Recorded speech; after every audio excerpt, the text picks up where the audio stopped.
Hello book buddies, कैसे हैं आप लोग सब। आई होप आप लोग सब खैरियत से होंगे।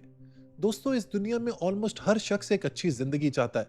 सुकून चाहता है, खुशी चाहता है, कामयाबी चाहता है, इज्जत चाहता है। लेकिन सवाल यह है कि एक अच्छी जिंदगी होती क्या है। क्या बैंक में बहुत सारे पैसे होना, दौलत होना, शोहरत होना, गाड़ियां होना, बंगले होना, क्या ये अच्छी जिंदगी है? या फिर अपने लव्ड वंस यानी कि अपने प्यारों के साथ होना, अपने दोस्तों के साथ होना और स्ट्रॉन्ग रिलेशनशिप्स होना, ये अच्छी जिंदगी है? या फिर सेहत ही सब कुछ है? अगर आप फिजिकली और मेंटली हेल्दी हैं तो आप एक अच्छी जिंदगी गुजार रहे हैं। या फिर अच्छी जिंदगी का ताल्लुक सिर्फ खुशी से है? अगर ऐसा है तो फिर दुनिया के इतने अमीर तरीन लोग, इतने शोहरत याफ्ता लोग, हर चीज जिनको मिल चुकी होती है, वो फिर भी डिप्रेशन का शिकार क्यों हो जाते हैं? दूसरी तरफ हमें तारीख में ऐसे भी लोग मिलते हैं जिनके पास कोई धन दौलत नहीं थी, कोई सुकून नहीं था, जिंदगी में शदीद तरीन मुश्किलात थी, लेकिन फिर भी वो एक अच्छी जिंदगी गुजार कर चले गए। यही वो सवाल है दोस्तों जिसने पिछले हजारों सालों से इंसान को सोचने पर मजबूर किया हुआ है। एरिस्टोटल, सोक्रेटिस, बुद्धा, कॉन्फ्यूशियस, इन सब ने अपने अपने तरीके से इस सवाल को एक्सप्लोर करने की कोशिश की। लेकिन क्या इस सवाल का जवाब है? तो जनाब बिल्कुल है। और इसी सवाल का जवाब देने की आज मैं कोशिश करूंगा इस वीडियो में। और इसमें हमारा साथ देंगे डैनियल कॉफमैन, जिन्होंने कमाल की किताब लिखी है जिसका टाइटल है how to live a good life.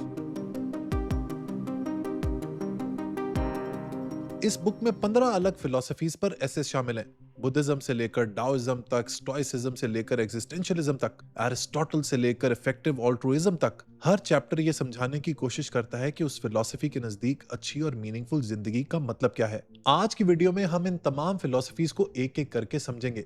इनकी स्ट्रेंथ, वीकनेस और लिमिटेशंस क्या है, उनके बारे में बातचीत करेंगे। ये जानने की कोशिश करेंगे कि कौन सी फिलोसफी आज के मॉडर्न इंसान के लिए सबसे ज्यादा मीनिंगफुल है। और वीडियो के आखिर में मैं आपको अपना पॉइंट ऑफ व्यू बताऊंगा कि मेरी क्या फिलॉसफी है एक अच्छी जिंदगी गुजारने की। लिहाजा वीडियो को आखिर तक जरूर देखिएगा। So let's get started. सबसे पहले बात करते हैं बुद्धिज्म के ऊपर।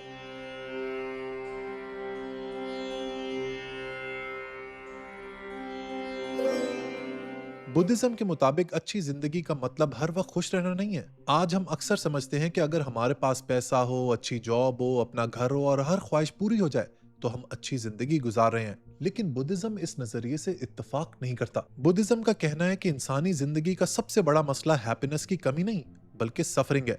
इसीलिए बुद्धिज्म का पूरा फोकस इस बात पर होता है कि इंसान किस तरीके से अपनी और दूसरों की सफरिंग को कम कर सकता है।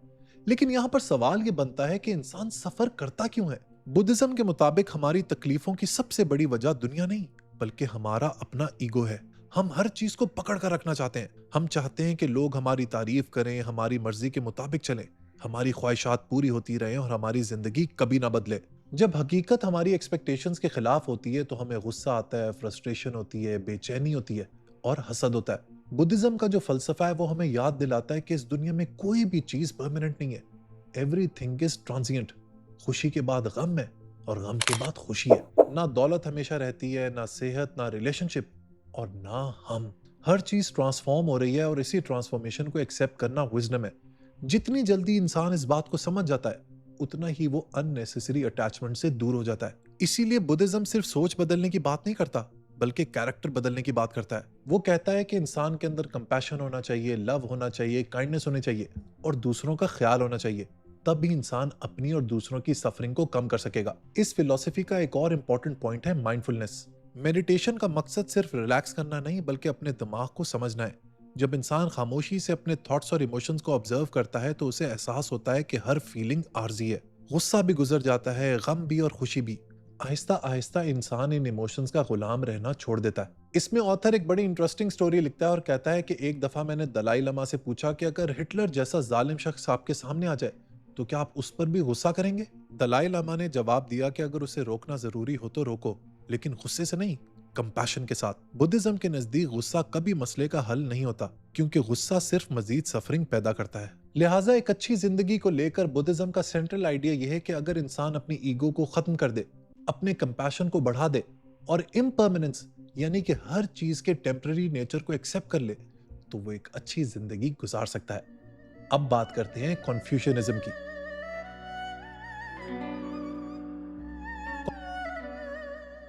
कॉन्फ्यूशियनिज्म के मुताबिक अच्छी जिंदगी वो है जिसमें आप अपने रिलेशनशिप्स को बेहतरीन तरीके से निभाएं। अगर आप एक अच्छे बेटे हैं, अच्छे फादर हैं, अच्छे दोस्त हैं, अच्छे टीचर हैं या अच्छे लीडर हैं, तो कॉन्फ्यूशियनिज्म के नजदीक आप अच्छी जिंदगी गुजार रहे हैं। कॉन्फ्यूशियनिज्म को एक्सप्लेन करते हुए ऑथर हमसे पूछता है कि आखिर हम आइंस्टाइन को इतना एडमायर क्यों करते हैं। शायद इसलिए कि हम समझते हैं कि बहुत इंटेलिजेंट होना ही इंसान की सबसे बड़ी कामयाबी है। लेकिन कॉन्फ्यूशियनिज्म इस बात से एग्री नहीं करता। वो कहता है कि सिर्फ इंटेलिजेंट होना काफी नहीं है। एक इंसान एक ब्रिलियंट साइंटिस्ट हो सकता है, लेकिन अगर उसके दिल में दूसरों के लिए केयर नहीं है, काइंडनेस नहीं है, लव नहीं है, तो फिर उसने अच्छी जिंदगी नहीं गुजारी। कॉन्फ्यूशियनिज्म भी कमाल का कॉन्सेप्ट है। वो कहता है कि इंसान को अकेले समझना ही गलत है। इंसान समझा जाता है अपने रिलेशनशिप्स के जरिए। कोई किसी का बेटा है, कोई किसी की माँ है, कोई टीचर है, कोई स्टूडेंट है, कोई दोस्त है और कोई लीडर है। यानी हमारी आइडेंटिटी सिर्फ मैं से नहीं बनती, बल्कि उन तमाम लोगों से मिलकर बनती है जो हमारी जिंदगी का हिस्सा है। इसीलिए कॉन्फ्यूशियनिज्म कहता है कि अगर आप अपने रिलेशनशिप्स को तगड़ा कर लेना, तो फिर आप एज एन इंसान भी बेहतर हो जाएंगे। कॉन्फ्यूशियनिज्म एक अच्छी जिंदगी गुजारने के लिए 4 मेन क्वालिटीज को एम्फसाइज करता है। पहली है बेनेवलेंस, यानी दूसरों के लिए मोहब्बत और कंपैशन। दूसरी है राइटियसनेस, यानी हर हाल में सही का साथ देना और अपनी इंटेग्रिटी को कॉम्प्रोमाइज ना करना। तीसरा है विजडम, यानी सिर्फ नॉलेज हासिल करना नहीं, बल्कि हर सिचुएशन में सही डिसीजन लेना। और चौथी है प्रोप्राइटी, यानी दूसरों की इज्जत करना और मॉरली करेक्ट होना। कॉन्फ्यूशियनिज्म का एक और इम्पोर्टेंट आइडिया यह है कि कोई भी इंसान पैदाइशी तौर पर परफेक्ट नहीं होता, बल्कि वक्त के साथ वो अपने कैरेक्टर को बेहतर करता है। जिस तरह कोई भी इंसान प्रैक्टिस से अच्छा डॉक्टर, क्रिकेटर या इंजीनियर बनता है, इसी तरह प्रैक्टिस के साथ साथ इंसान अपने कैरेक्टर को, अपने मॉरल स्ट्रक्चर को बेहतर करता है। इसीलिए कॉन्फ्यूशियस कहा करता था कि हर दिन अपना एनालिसिस करो, ये देखो कि किसके साथ तुमने अच्छा किया और किसके साथ बुरा। ऐसा करने से वक्त के साथ इंसान अपने आप को इंटरनली और एक्सटर्नली बेहतर करता जाएगा। जबरदस्त फिलॉसफी है, आई रियली लाइक इट। तीसरी फिलॉसफी है डाओइज्म।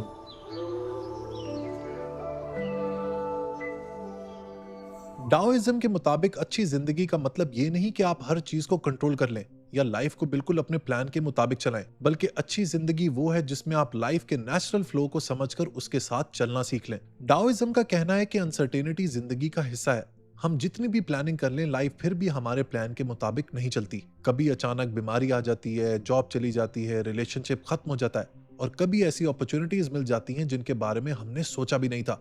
इसीलिए डाओइज्म कहता है कि अनसर्टेनिटी से लड़ना बंद करो, बल्कि उसके साथ हार्मनी में रहना सीखो। डाओइज्म के मुताबिक हमारी जिंदगी में ज्यादातर प्रॉब्लम्स इसलिए पैदा होती हैं कि हम हर चीज को कंट्रोल करना चाहते हैं।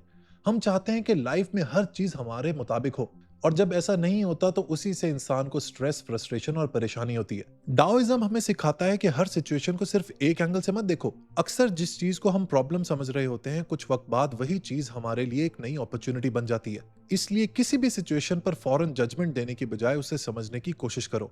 पर्सपेक्टिव चेंज होता है तो पूरी पिक्चर भी बदल जाती है। डाओइज्म ओवर थिंकिंग के भी बहुत खिलाफ है।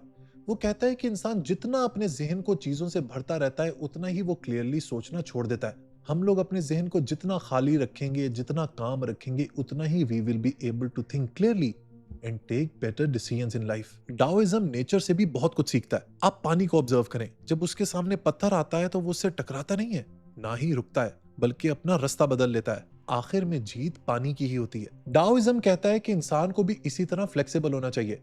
हर मुश्किल से टकराने की जरूरत नहीं है, कभी कभार उसको अवॉइड करके निकल जाना ही बेहतरी है। डाओइज्म की जबरदस्त बात यह है कि ये इंसान को अननेसेसरी स्ट्रेस से बचाता है और आपके अंदर रेजिलियंस पैदा करता है ताकि आप एक अच्छी जिंदगी गुजार सकें।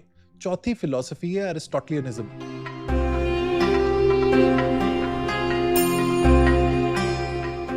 एरिस्टोटल के मुताबिक अच्छी जिंदगी वो है जिसमें इंसान अपने पूरे पोटेंशियल को अचीव कर ले, यानी जिस टैलेंट और एबिलिटीज के साथ वो पैदा हुआ है उन्हें मैक्सिमम लेवल तक डेवलप करे और एक ऐसी जिंदगी गुजारे जिस पर उसे खुद फख्र हो। एरिस्टोटल इस बात से अग्री नहीं करता कि एक फॉर्मूला सब पर अप्लाई हो सकता है। हर इंसान की पर्सनैलिटी, फैमिली, एनवायरनमेंट और सर्कमस्टांसेस अलग होते हैं। इसीलिए कोई भी फिलॉसफी इतनी डिटेल में नहीं बता सकती कि हर सिचुएशन में आपको क्या करना चाहिए। वो सिर्फ डायरेक्शन दे सकती है, बाकी डिसीजंस इंसान को खुद लेने होते हैं। एरिस्टोटल के नजदीक एक अच्छी जिंदगी बैलेंस्ड होती है। एक शख्स अपने करियर में बहुत कामयाब है, उसके पास बहुत पैसा है, लेकिन उसकी रिलेशनशिप स्ट्रांग नहीं है, उसकी फैमिली लाइफ तबाह है, उसका कैरेक्टर भी सही नहीं है, तो एरिस्टोटल के मुताबिक ये एक अच्छी जिंदगी नहीं है। इसी तरह अगर कोई शख्स मॉरली बिल्कुल ठीक है, लेकिन जिंदगी के बाकी पहलुओं में उसने एक्सेल नहीं किया, तो उसके मुताबिक ये भी एक कामयाब जिंदगी नहीं होती। लिहाजा अगर आप एरिस्टोटल के फॉलोअर हैं तो आपके लिए एक अच्छी जिंदगी एक बैलेंस लाइफ होगी। पांचवी फिलॉसफी है स्टोइसिज्म, जो आपको जिंदगी के उतार चढ़ाव में बहुत मदद कर सकती है। स्टोइसिज्म के मुताबिक अच्छी जिंदगी का मतलब प्रॉब्लम से बच जाना नहीं, बल्कि हर सिचुएशन में अपने कैरेक्टर को मजबूत रखना है। चाहे हालात अच्छे हों या बुरे, इंसान को हमेशा सही का साथ देना चाहिए। स्टोइसिज्म का सबसे फेमस आइडिया है डायकोटमी ऑफ कंट्रोल, जो ये कहता है कि लाइफ में कुछ चीजें हमारे कंट्रोल में हैं और कुछ हमारे कंट्रोल से बाहर। हमारे थॉट्स, डिसीजंस और एक्शंस हमारे कंट्रोल में हैं, लेकिन दूसरे लोग क्या सोचते हैं, क्या बोलते हैं या लाइफ में क्या अनएक्सपेक्टेड हो जाए, ये हमारे कंट्रोल में नहीं है। इसीलिए स्टोइसिज्म का सिंपल आइडिया यह है कि अपनी एनर्जी सिर्फ वहां पर लगाओ जहां पर कुछ हो सकता है। Anything which is out of your control, stop thinking about it. Stoicism के मुताबिक एक अच्छा इंसान बनने के लिए 4 क्वालिटीज बहुत इंपॉर्टेंट है: विजडम, करेज, जस्टिस और टेम्परेंस। यानी हर सिचुएशन में समझदारी से डिसीजन लो, मुश्किल वक्त में हिम्मत रखो, दूसरों के साथ इंसाफ करो और हर चीज में बैलेंस पैदा करो। स्टोइक्स इमोशंस को दबाने की बात नहीं करते, वो बस ये कहते हैं कि अपने इमोशंस को रेगुलेट करो। बेसिकली जो लोग स्टोइसिज्म के फलसफे को समझ जाते हैं वो हर प्रेसिंग सिचुएशन में अपने कूल एंड काम नेचर को नहीं भूलते। वो चीजों पर रिएक्ट करने की बजाय रिस्पॉन्ड करते हैं। लाइफ के चैलेंजेस को अगर आप जी जान से फेस करना चाहते हैं तो स्टोइसिज्म का फलसफा आपकी बहुत हेल्प कर सकता है। अगली फिलॉसफी है एपिक्यूरियनिज्म। अक्सर लोग इसे समझने में गलती करते हैं। वो समझते हैं कि एपिक्यूरियनिज्म का मतलब है कि लाइफ में मजे करना, एंजॉय करना, खाने खाना, हॉलिडे करना, लेकिन ऐसा इसका मतलब बिल्कुल नहीं है। एपिक्यूरस के मुताबिक अच्छी जिंदगी का मतलब ऐसे प्लेजर्स चूज करना है जो आपको लॉन्ग टर्म में सुकून और हैप्पीनेस दें, ना कि बाद में तकलीफ का सबब बने।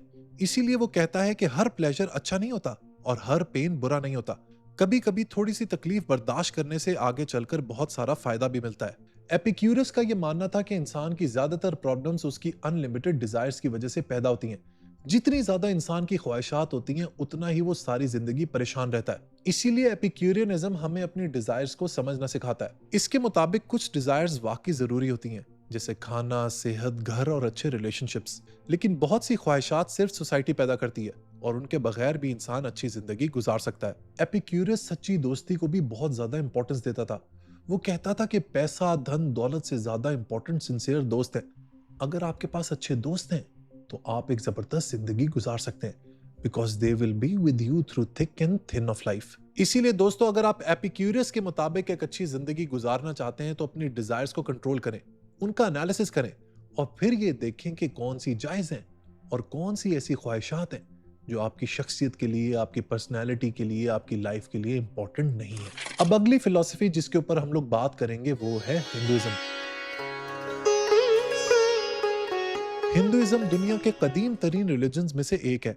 हिंदुइज्म के मुताबिक अच्छी जिंदगी का ताल्लुक सिर्फ इस जिंदगी से नहीं बल्कि अगले जन्मों से भी है। हिंदुइज्म के मुताबिक इंसान बार बार जन्म लेता है, जिस साइकिल को संसारा कहते हैं, और लाइफ का अल्टीमेट गोल यह है कि इस संसारा से इंसान छुटकारा हासिल करे, जिसे मोक्ष कहा जाता है। इसीलिए हिंदुइज्म में हर एक्शन को बहुत ज्यादा इंपॉर्टेंस दी जाती है। अगर इंसान अच्छे एक्शन करता है तो उसका कर्म अच्छा होता है, और अगर बुरे एक्शन करता है तो उसका कर्म बुरा होता है, जिसका नुकसान उसे अगले जन्म में भुगतना होता है। लिहाजा अगर आपने हिंदुइज्म के फलसफे को फॉलो करना है तो सिर्फ अपने आज के ऊपर फोकस ना करें, अपने कल के बारे में भी सोचें, क्योंकि जो एक्शन आज आप करेंगे उसके कॉन्सिक्वेंसेस आपको फ्यूचर में भुगतने होंगे। अब अगर अब्राहमिक रिलीजन्स की बात करें तो इसमें सबसे पहले बारी आती है जुडाइज्म की।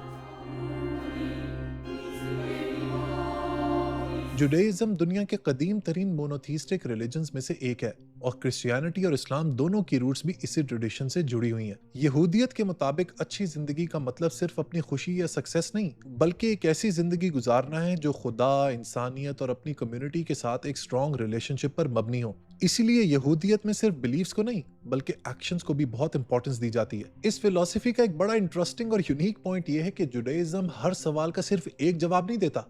वो कहता है कि हर सवाल के बहुत से अलग जवाब हो सकते हैं। यहूदियत में मुख्तलिफ ओपिनियंस को हमेशा इंपॉर्टेंस दी गई है, यहाँ तक कि अगर दो स्कॉलर्स किसी मसले पर डिसएग्री करें तो उनकी बात को गौर से सुना जाता है। यानी डिस्कशन और लर्निंग जुडाइज्म का बहुत इंपॉर्टेंट हिस्सा है। यहूदियत यानी जुडाइज्म नॉलेज हासिल करने पर भी बहुत स्ट्रेस देती है। वो कहती है कि इंसान को सारी जिंदगी सीखना चाहिए, और ना सिर्फ सीखना चाहिए बल्कि जो सीखा है उस पर अमल करना भी जरूरी है। जुडाइज्म में ग्रैटिट्यूड यानी शुक्र को भी बहुत इंपॉर्टेंस दी गई है। रोजाना की उन छोटी छोटी ब्लेसिंग्स को अप्रिशिएट करना जिन्हें हम अक्सर इग्नोर कर देते हैं। ऑथर के मुताबिक जब इंसान ग्रेटफुल रहना सीख लेता है तो उसकी सोच भी पॉजिटिव हो जाती है और वो जिंदगी को नए नजरिए से देखना शुरू कर देता है। अगर कोई शख्स अच्छी जिंदगी गुजारने के लिए जुडाइज्म की टीचिंग्स को फॉलो करना शुरू कर दे तो उसका फोकस सिर्फ अपनी जात पर नहीं रहता, बल्कि वो अपने आसपास लोगों को भी कामयाब देखना चाहता है। यहूदियत के मुताबिक इसी तरह इंसान एक मीनिंगफुल और रिस्पॉन्सिबल जिंदगी गुजारता है। अब बात करते हैं क्रिश्चियनिटी की।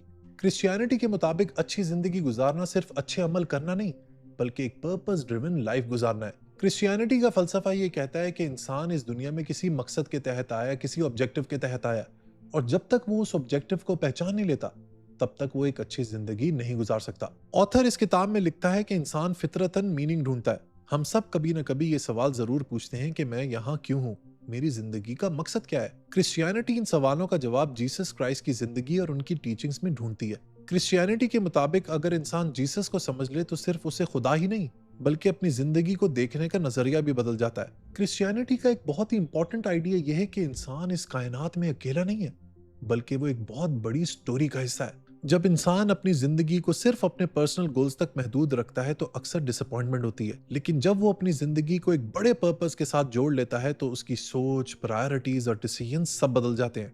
क्रिश्चियनिटी में फॉरगिवनेस यानी किसी को माफ करने की भी बहुत ज्यादा इंपॉर्टेंस है। अगर इंसान हर वक्त अपने दिलो दिमाग में नफरत और बदला रखेगा तो नुकसान उसी का होगा।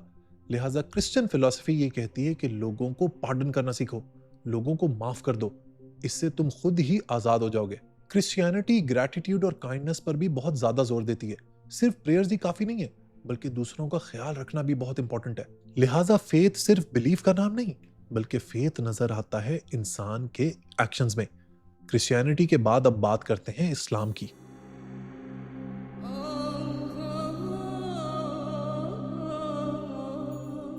इस बुक में बड़े ही कमाल तरीके से प्रोग्रेसिव और फॉरवर्ड लुकिंग इस्लाम को डिस्कस किया गया, जिसको समझना, इंटरप्रेट करना बहुत जरूरी है। इस्लाम के मुताबिक अच्छी जिंदगी का मतलब सिर्फ इबादत करना नहीं, बल्कि इंसाफ, कंपैशन और इंसानी डिग्निटी को अपनी डेली लाइफ का हिस्सा बनाना है। ऑथर्स लिखते हैं कि इस्लाम कहता है कि हर इंसान, चाहे उसका मजहब, जेंडर या नेशनैलिटी कुछ भी हो, वो सब इक्वल हैं और हर इंसान इज्जत का मुस्तहिक है। प्रोग्रेसिव इस्लाम की सबसे बड़ी खूबी इंटेलेक्चुअल ओपननेस है। यानी अगर कोई अच्छी बात किसी और कल्चर, रिलीजन या सिविलाइजेशन से मिलती है और वो इस्लाम की एथिकल वैल्यू से कॉन्फ्लिक्ट नहीं करती तो उसे कबूल करने में कोई हर्ज नहीं। यानी विजडम जहां से भी मिले उसे सीखना चाहिए। इसी तरह इस्लाम रीजन को भी बहुत इंपॉर्टेंस देता है। इस फिलॉसफी के मुताबिक सिर्फ पुरानी इंटरप्रिटेशंस को रिपीट करना काफी नहीं, हर दौर में नए मसाइल पैदा होते हैं और उन्हें समझने के लिए सोचना, रिसर्च करना और कॉन्टेक्स्ट को समझना जरूरी है। ये फिलॉसफी सोशल जस्टिस पर भी बहुत जोर देती है। ऑथर्स के मुताबिक अगर सोसाइटी में जुल्म, गुर्बत, इनइक्वालिटी या डिस्क्रिमिनेशन मौजूद है तो उस पर अफसोस करना काफी नहीं, बल्कि इनके खिलाफ लड़ना जरूरी है। यहाँ जिहाद का भी एक अलग कॉन्सेप्ट एक्सप्लेन किया गया है। जिहाद का मतलब सिर्फ जंग करना नहीं, बल्कि सबसे बड़ा जिहाद ये है कि इंसान अपने आप के साथ स्ट्रगल करे, अपने कैरेक्टर को बेहतर बनाए और सोसाइटी में जो इनजस्टिस है उसके खिलाफ एक्शन ले। अगर कोई इंसान प्रोग्रेसिव इस्लाम की इस फिलॉसफी पर अमल करना शुरू कर दे तो वो नॉलेज हासिल करता है, इंसाफ का साथ देता है, दूसरों की डिग्निटी को रिस्पेक्ट करता है और सोसाइटी को बेहतर बनाने में अपना रोल अदा करने की कोशिश करता है। इस्लाम के फलसफे के मुताबिक इसी तरीके से इंसान एक अच्छी और खुश जिंदगी गुजार सकता है। अब अगर एथिकल कल्चर की बात की जाए तो इसकी फिलॉसफी ट्रेडिशनल रिलीजन से बहुत मुख्तलिफ है। एथिकल कल्चर का सबसे फेमस प्रिंसिपल है डीड अबव क्रीड, यानी बिलीफ से ज्यादा इंपॉर्टेंस एक्शंस की है।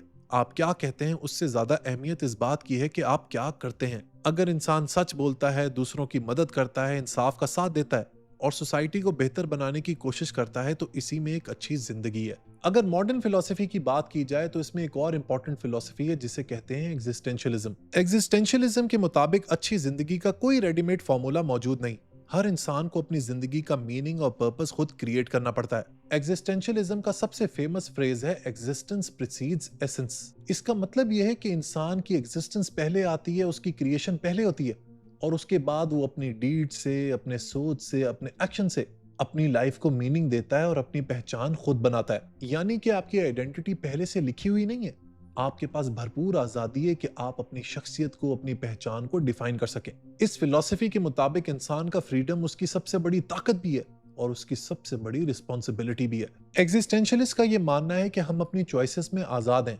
और यही चॉइसेस हमारी लाइफ को डिफाइन करती हैं। मॉडर्न फिलोसफीज में एक और इंपॉर्टेंट फिलोसफी है जिसे प्रैग्मेटिज्म कहते हैं। प्रैग्मेटिज्म के मुताबिक अच्छी जिंदगी का मतलब सिर्फ थ्योरीज या आइडियल्स पर यकीन रखना नहीं, बल्कि ऐसे आइडियाज को अपनाना है जो वाकई आपकी और सोसाइटी की लाइफ को बेहतर बनाए। इस फिलोसफी का बहुत ही सिंपल प्रिंसिपल है, अगर कोई भी आइडिया आपकी प्रैक्टिकल लाइफ में काम नहीं आता तो उसकी यूटिलिटी भी लिमिटेड है। एक और इंटरेस्टिंग फिलोसफी है जो कि है इफेक्टिव ऑल्ट्रुइज्म। इसके मुताबिक जिंदगी का मकसद सिर्फ अच्छा इंसान बनना नहीं, बल्कि अच्छाई करना है, और वो भी बगैर किसी रिटर्न या रिवॉर्ड के। मुझे जो इफेक्टिव ऑल्ट्रुइज्म की सबसे जबरदस्त बात लगती है वो ये कि जब भी आप किसी की मदद करें, किसी के साथ अच्छाई करें, तो कोई भी रिवॉर्ड की उम्मीद ना रखें। कोई भी एक्ट तब एथिकल होती है जब आप उसको बगैर किसी लालच, बगैर किसी ग्रीड, बगैर किसी रिटर्न के करें। और अब है हमारी आखिरी फिलॉसफी जो कि है सेक्युलर ह्यूमनिज्म की। सेक्युलर ह्यूमनिज्म के मुताबिक अच्छी जिंदगी का मतलब यह है कि इंसान रीजन, साइंस और ह्यूमन वैल्यूज की बुनियाद पर अपनी जिंदगी गुजारे। सेक्युलर ह्यूमनिज्म की फिलॉसफी ये कहती है कि मीनिंग, मोरालिटी और पर्पस सिर्फ रिलीजन से नहीं आता। इंसान अपनी इंटेलिजेंस, एक्सपीरियंस और ह्यूमन वैल्यूज के जरिए भी एक अच्छी जिंदगी गुजार सकता है। तो दोस्तों, ये तो थी वो 15 फिलॉसफीज जो आपको एक अच्छी जिंदगी गुजारने में मदद कर सकती हैं। मैंने सारी आपको एक्सप्लेन कर दी हैं। ये जरूरी नहीं कि आपने किसी एक ही फलसफे के ऊपर चलना है, आप इनका ब्लेंड भी बना सकते हैं। लेकिन आखिर में मैं आपको अपनी जिंदगी की फिलॉसफी जरूर बताना चाहता हूँ। देखिए दोस्तों, मेरे लिए एक अच्छी, एक मीनिंगफुल, एक फुलफिलिंग जिंदगी का मकसद ये है कि आपके लाइफ के अंदर कोई ना कोई एंकर, कोई ना कोई पर्पस, कोई ना कोई एक मकसद ऐसा होना चाहिए जिसके पीछे आप सर पट भाग रहे हो। वो मकसद अपनी कौम को एजुकेट करना हो सकता है, वो मकसद अपनी सोसाइटी को बेहतर करना हो सकता है, वो मकसद लोगों के अंदर शऊर को बढ़ाना हो सकता है, वो मकसद अपने फैमिली के इकोनॉमिक ऑर्बिट को ऊपर करना हो सकता है। It can be absolutely anything. Long story short, अगर आपकी जिंदगी में वाई है और अगर आप उस वाई के पीछे भरपूर मेहनत कर रहे हैं, भरपूर स्ट्रगल कर रहे हैं, रोजाना की बेसिस पर उसको परसू कर रहे हैं, तो आप एक अच्छी, खुश और मीनिंगफुल जिंदगी गुजार सकते हैं। वो फ्रीडरिक नीचा ने कहा था ना कि he who has a why to live for can deal with any how. और यही मेरी लाइफ का असल मकसद है। ये जो मेरा चैनल है बुक बडी, इसके जरिए मैं अपनी कौम को, अपने लोगों को शऊर देना चाहता हूँ, लोगों को सोचने का एक नया अंदाज देना चाहता हूँ, एक नया एंगल देना चाहता हूँ। मैं चाहता हूं कि लोग शऊर के जरिए अपनी पर्सनल लाइफ को बेहतर कर सकें और वो पर्सनल लाइफ का शऊर इवेंचुअली हमारी नेशन बिल्डिंग में काम आ सके। अगर मैं अपनी स्पीचेस के जरिए, अपनी वीडियोस के जरिए, अपनी सेमिनार्स के जरिए ये करने में कामयाब हो गया तो शाहरुख एक अच्छी जिंदगी गुजार कर चला जाएगा। वीडियो पसंद आई हो तो लाइक बटन जरूर प्रेस कीजिएगा and don't forget to subscribe to Book Buddy. Until next time, good bye.